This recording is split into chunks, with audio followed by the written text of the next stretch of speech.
Sometimes things just don't plan out the way you want them to. This can be from the smallest inconvenience to the greatest tragedy. Yet somehow you have to keep going. But why? Here's my favorite example, a story of an 11-year-old boy I once knew when I was 11. Someone who was always smiling without the slightest hint of hardships that life would bring him.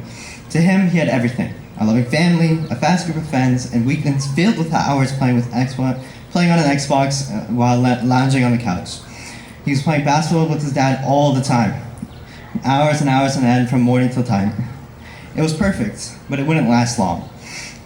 Unexpectedly, his father, one of his guiding lights, one of the most important people in his life, would pass. When I would talk to him to make sure if he was okay, all he said he felt was a constant wave of devastating emotion, because he couldn't grasp the fact that his dad was gone. I vividly remember him telling me that all he could think about was his dad, lying in his hospital bed with a tube in his mouth, and all he could do was watch it as the fear consumed his sister's face, and he finally understood the dark, dried-out eyes of his mother. His father passed away Friday. He was back on school on Monday. His family, his friends, his teacher all made sure he was okay, and not forcing himself to do anything he couldn't, because in reality, all he was supposed to do was stay home and heal. His response was that his dad wouldn't have wanted him to falter, and his sister needed him to be strong, and he couldn't miss what could have happened because of what did happen. Somehow, he was motivated, and he pushed on, regardless of how much it hurt him. His dad always told him to be strong and take care of his sister, and how now she needed him like never before. He told me that she started to look up to him, and that she had started to look up to him like their father before. He knew that he couldn't let her down.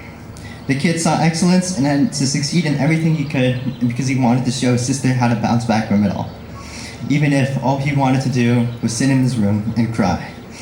But he never let himself, because his sister's happiness meant everything to him.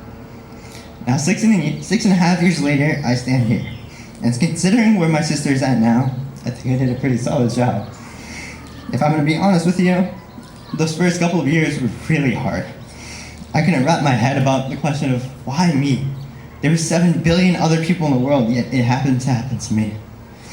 I was so set on the idea there was some force of anguish and pain just chasing me down, hunting me down to get me. But in reality, there isn't. It's just sometimes that's just the way things go, and there's nothing you can do about it. The only important matter is how do you take it?